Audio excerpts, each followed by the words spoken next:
তওবা করে আবার তওবা ভাঙ্গিলাম অবশেষে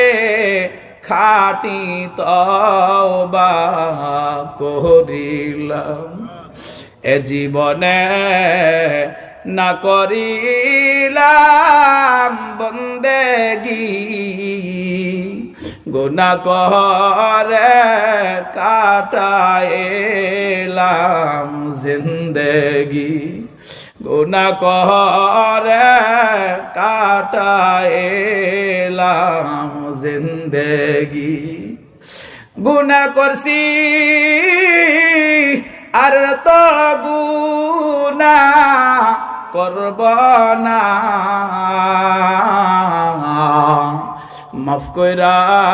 দাও ও গো মাবুদ রব্বানা মাফ কইরা দাও ও গো মাবুদ রব্বানা।